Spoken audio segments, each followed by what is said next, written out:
Indus valley సివిలైజేషన్లో Telugu గురించి ఉన్న myths and truths ఏంటి? మనందరికీ సింధులోయ నాగరికత అంటే చాలా ఆసక్తి. కాని దాని లిపి ఇంకా చదవలేకపోవడం వల్ల తెలుగు సింధులిపి నుంచే వచ్చింది. సింధు ప్రజలు తెలుగే మాట్లాడారు. అలాంటి మాటలు చాలా వినిపిస్తుంటాయి. ఈ వీడియోలో ఏది నిజమో ఏది కేవలం ఊహగానమో సింపుల్గా చూద్దాం. మిత్ 1. సింధు స్క్రిప్ట్లో తెలుగు వాక్యాలు ఉన్నాయని కొంతమందంటారు. కాని నిజమేమిటంటే సింధులిపి ఇప్పటివరకు ఎవ్వరూ చదవలేకపోయారు. దానికి మీనింగ్ ఏమిటో తెలియదు. అక్షరాల శబ్దాలు తెలియవు. ఇది 2 భాషల్లో ఉన్న స్క్రిప్ట్. అందుకే ఇప్పుడే ఇది తెలుగు అని చెప్పడం సైంటిఫిక్గా తప్పు. కాని ఒక విషయం మాత్రం నిజం. సింధులిపి సంస్కృతలిపి కాదు. దాని నిర్మాణం ద్రావిడ భాషలకు కొంచెం దగ్గరగా ఉంటుంది. మిత్ 2. చాలా కామన్గా వినిపించే మాట సింధు ప్రజలు తెలుగే మాట్లాడారు అని. కాని భాషలు ఇలా పనిచేయవు. తెలుగు అనేది ఒక పెద్ద ద్రావిడ భాషా కుటుంబంలో పుట్టిన భాష. ద్రావిడ భాషలు చాలా పాతవి.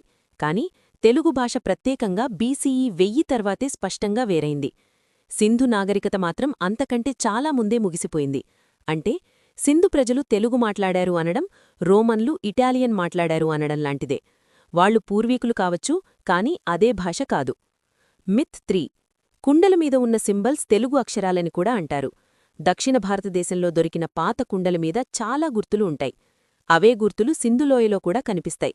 దీంతో కొంతమంది చూడండి తెలుగు అప్పుడే వ్రాశారు అంటారు. కాని నిజమేమిటంటే ఆ గుర్తులు అక్షరాలు కాదు. అవి సీల్స్ కావచ్చు, లేదా మతానికి సంబంధించిన చిహ్నాలు కూడా కావచ్చు. సింబల్స్ అంటే భాష కాదు. లాంగ్వేజ్ అంటే పూర్తి వ్యాకరణం ఉండాలి. Myth 4. Indus valley civilization language Dravida లాంగ్వేజ్గా కన్ఫర్మ్ అయింది అని కొంతమందంటారు. ఇది పూర్తిగా వాస్తవం కాదు. కాని నిజమేమిటంటే ఇది ద్రావిడ భాష అయ్యుండుచ్చు, కాని ఇప్పుడే ఖచ్చితంగా చెప్పలేం. అపోహ 5. ఇది కూడా బాగా వినిపించేమాట. సింధు ప్రజలు సౌత్ ఇండియాకి వచ్చి తెలుగువారయ్యారు అని. కాని డిఎన్ఏ స్టడీస్ ఏం చెప్తున్నాయంటే తెలుగు ప్రాంతంలో ప్రజలు వేల సంవత్సరాలుగా ఇక్కడే ఉన్నారు. పెద్ద ఎత్తున బయటనుంచి జనాలు వచ్చి ఇక్కడు ఉన్న పీపుల్స్ అందరూ మారిపోయినట్టు ఆధారాలు లేవు. అంటే భాష మారచ్చు, కాని ప్రజలంతా మారాల్సిన అవసరం లేదు. నిజంగా తెలిసిన విషయాలేంటంటే తెలుగు ఒక ద్రావిడ భాష అండి. ద్రావిడ భాషలు భారతదేశానివే. సింధు భాష సంస్కృతం కాదు అని మాత్రం కన్ఫర్మ్ అయింది. తెలుగు వ్యాకరణం ఇప్పటికీ ద్రావిడమే. సంస్కృత పదాలు వచ్చాయి, కాని మూలం మారలేదు.